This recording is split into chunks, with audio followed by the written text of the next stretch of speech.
check in. Yeah, hi brother. Really, hi. Yeah. Oh, bull nó Hỏi bốc rồi. sọt bay tao tao Mấy cái thôi cất nói điêu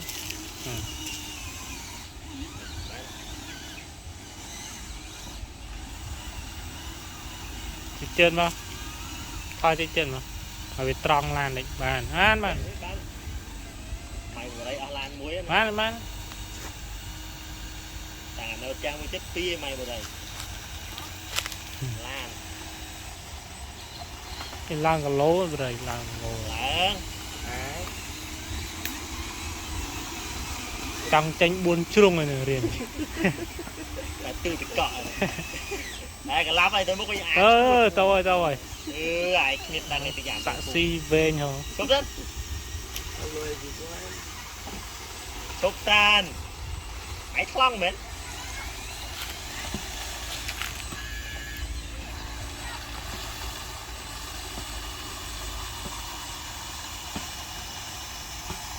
cái thổi chia chiến chút chơi vậy chơi chân đạp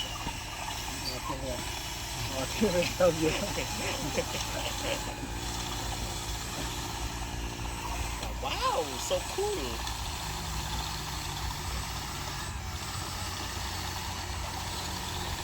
còn chặt tí tăng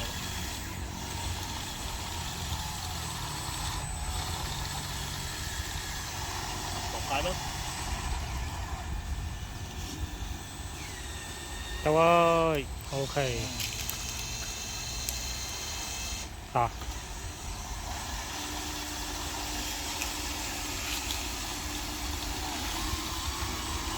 mày vào đây làm một bộ hai mà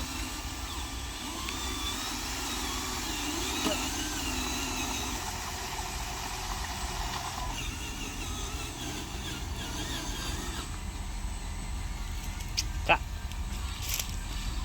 thằng off mỏi toàn sượt đẩy ta xe lét được chụp đôi chặt liền bà cắt nó chất viêm tao khôi mà trướng á mà đau nè bác tam thì chất này mà tao khôi cái buôn đi ba này bục cái này bà ở tra lâu rồi ba chính mô về ở cái thọt mà tam thì chất mà trăng á còn lặp lá tao vinh thôi cho trôi flow thì ở cạnh nó vinh mà ok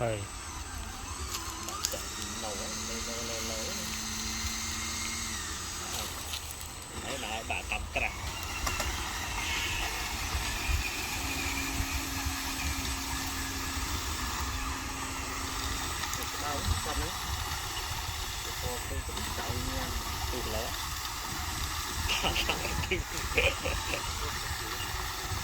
bây giờ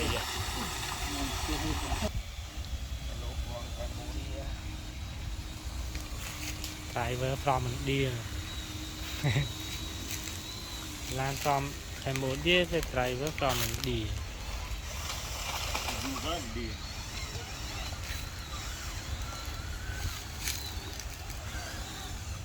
buộc á trăng thôi đấy để ở cái chọn ok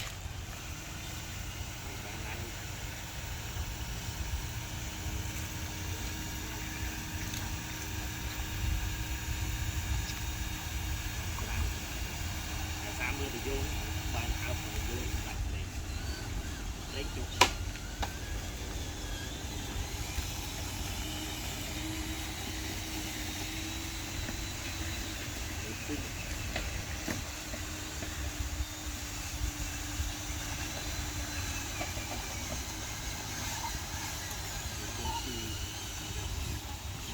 trăng cái thằng bông nó ok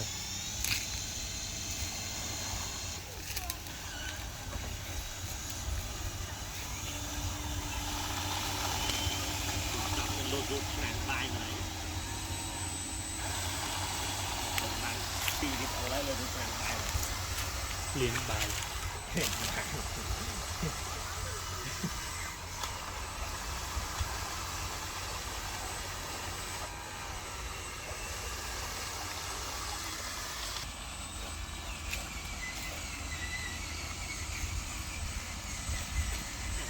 đâu có buồn ra thì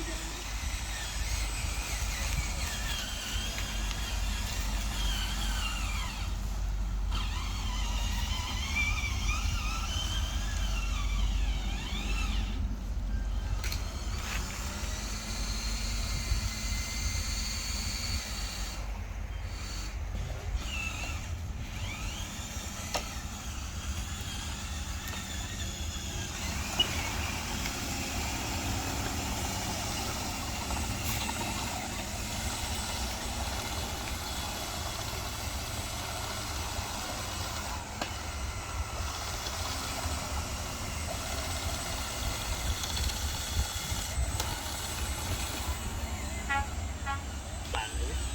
lại lấy trâu cái thằng ดาวสมัย tục ca là chậm chậm thôi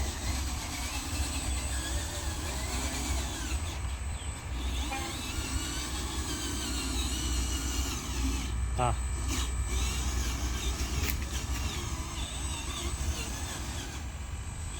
จะ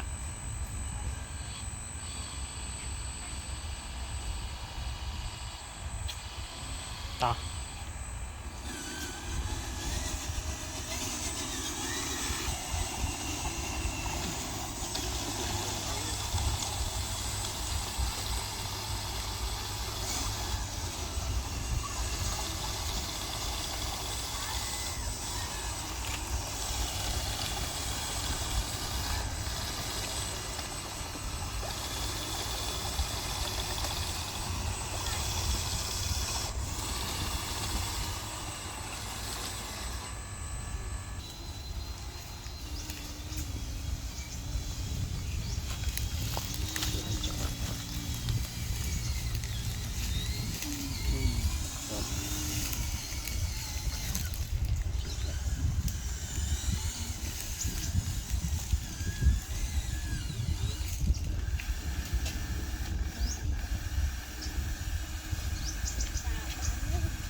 con thích liề bà đây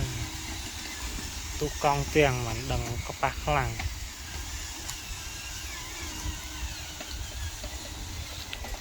dạ to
mày về đây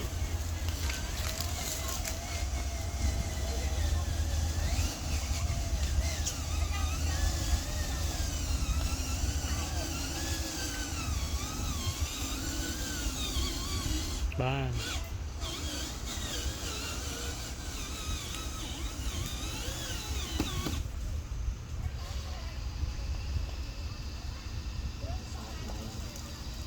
to bán cá cái chút ra tiếp theo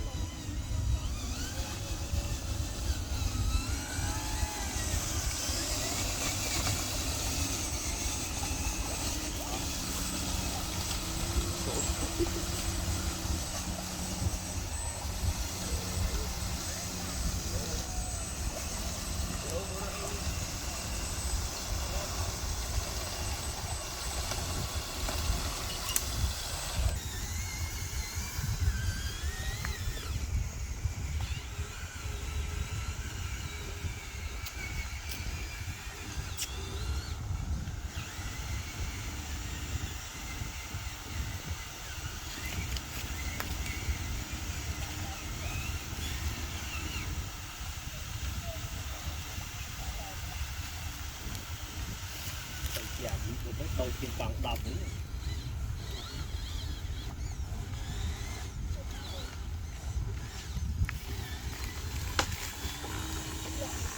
tôi là tôi hãy nơi kiếm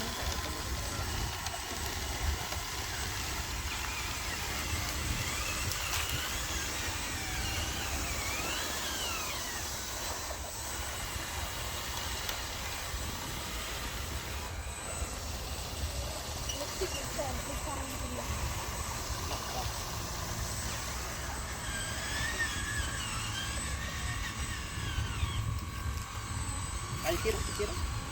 lẹ mà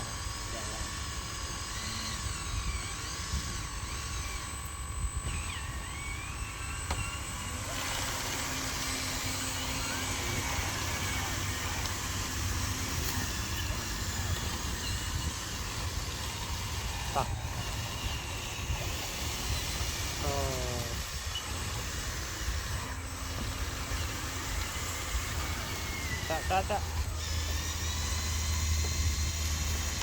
Rồi.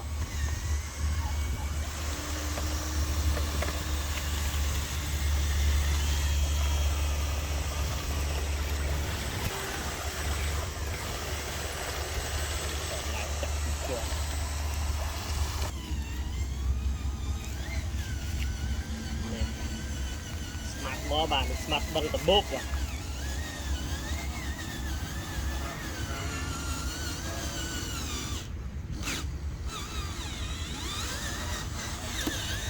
đây có dương lại đã camera với kia luôn online chẳng là phải tự bà lỡ online ghi lại camera đôi bọc rồi nè này thì đã lên pro trao rồi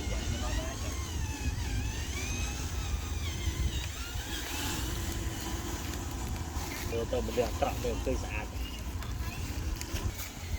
mình lên ba là để vừa rồi người ta đây là chơi bó đó ngày xịt đây cái chơi đấy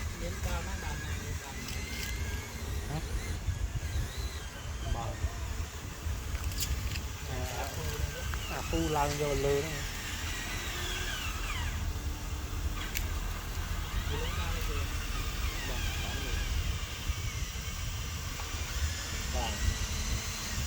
và lên ba tuần viên chạm vào này ở nhà đã lừa cả họ mà với anh đã tránh nó vô ba ngót tiệm bạn buông những ăn lên cả thòm anh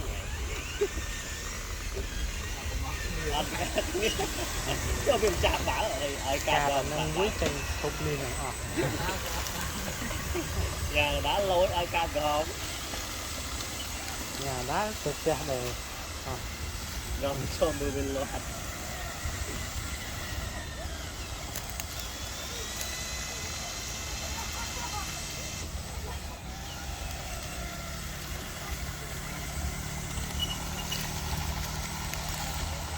đi trùng đáy mà bay bao rồi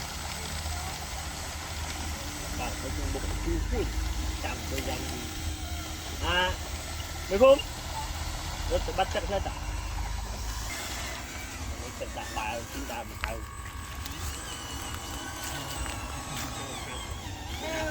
đã ngồi thấy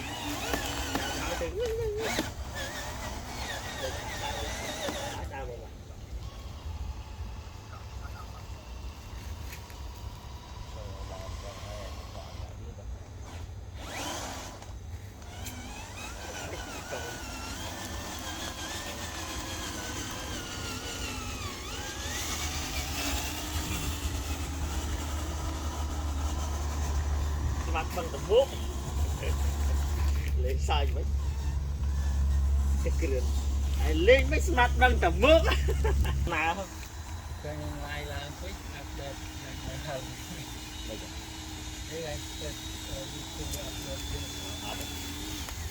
cái lái vui ta chưa bạch trên miền vui nhẹ thế giờ nó lúc khi ăn nhẹ mua đi du lịch hết thì sẽ gặp được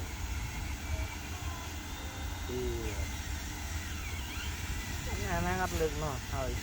cho anh đi cái đó lôi chỗ lừa thôi phim con đọc về tôi ra cái giỏ đúng không mới chết còn đó tư mấy phong gì ấy mày tư phong ấy mấy gì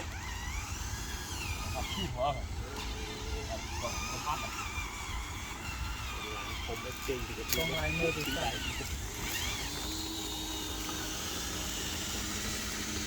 Like chọc chọc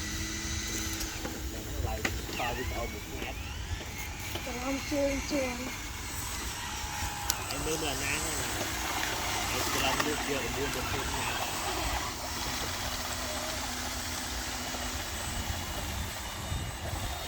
ôi sao thế mà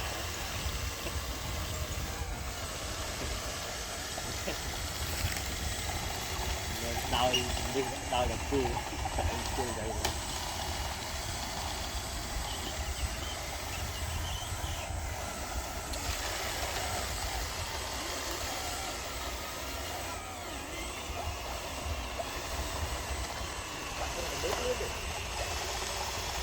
à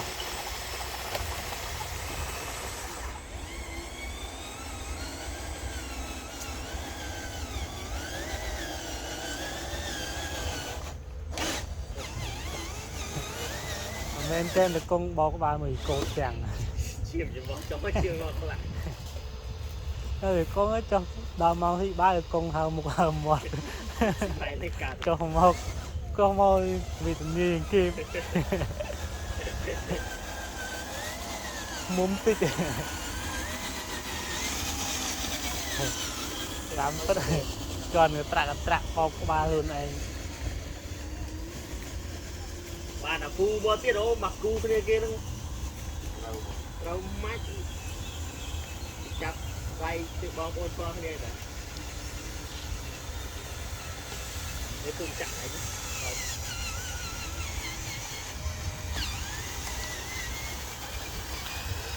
em bây giờ đó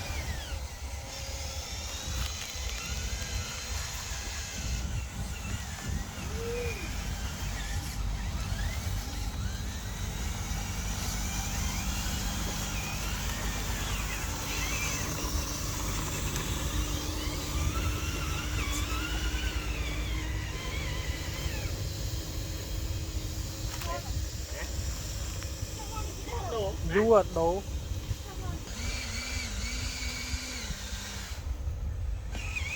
dạ mọi người mê chứ mê lần mà chú thì nó mê tàn mà chú là bạn